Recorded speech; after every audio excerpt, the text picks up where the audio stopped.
feel settled. And as a martial artist, what do we have to do?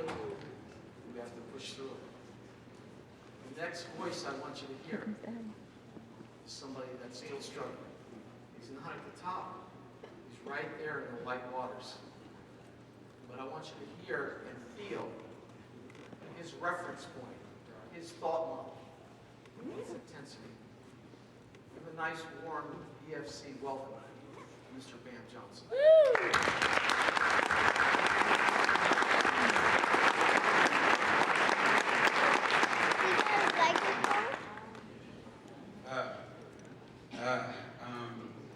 Mr. John asked me to come and speak. I said, me, not me.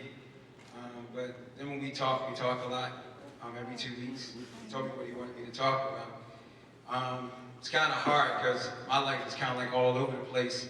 When I try to put my life together in a book, it's kind of hard because I just did so many things in my life. But I like to start where this one particular day on October the 29th, 1989, I had no purpose. I was a dead man walking. I didn't care about nobody. I didn't care about living.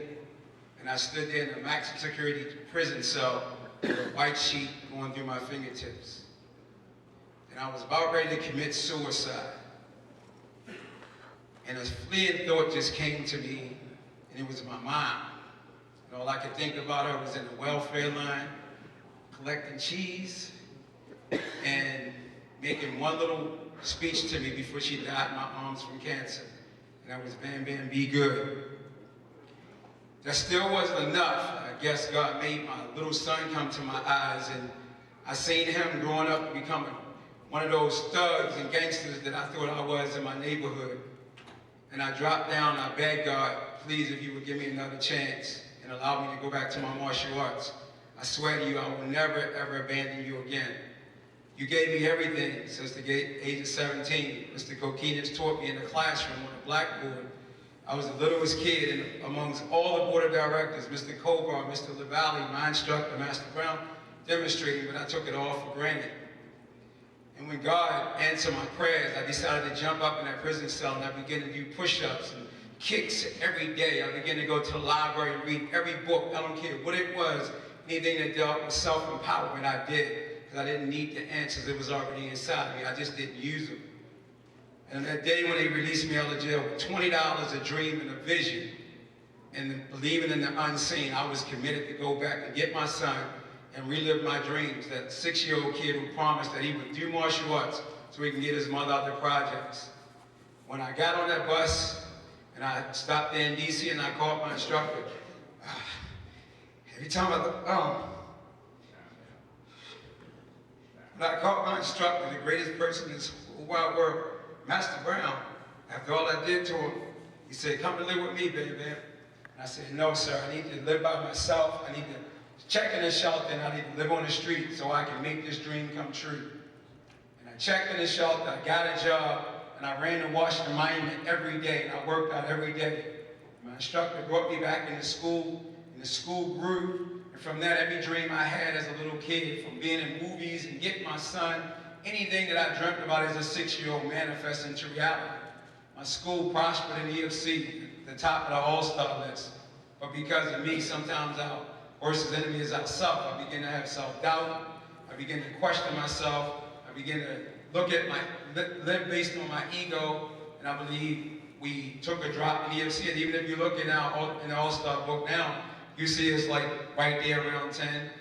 But it doesn't matter because I know what my purpose is. I know what my family, as John said, look at what your weakness is. My weakness is myself. And all I got to do is look and believe and crack down and begin to go in my school and know that my purpose is to make sure each and every last one of those little kids come in that school, they don't be the person I used to be. They don't have self-doubt. I make them parents feel happy, feel joyful, and remember that if I don't get what I learned from my instructor, and from Mr. Kokinis right there, I mean, if I don't give it back and keep giving it back, my school will never grow. Today I know that I'm wealthy. I don't need money or nothing like that to make me happy, because all that wealth is right there inside. What I need to do is show that every time I open up the doors. And thanks to my instructor, he has given me the strength and the power to be able to do that, and Mr. John Kokinis. So I know today what my purpose is. And as John reminds me all the time, what is your purpose? And my purpose is to give back. And I guess as I put this mic down, look inside yourself. Ask what your purpose is. What excuse do you really have? Anybody that says the economy or whatever, it ain't the economy. What excuse do you have? I was in the prison cell ready to give up. And I dig down inside myself, and everywhere from Miss Joyce Santa Maria, Mr. Deaton, everybody right there to stand up here. This is kind of like my testimony to say thank you, Master Ernie, Master Tony Thompson, everybody in this room, Master Doyen over there, Mr. LaValle.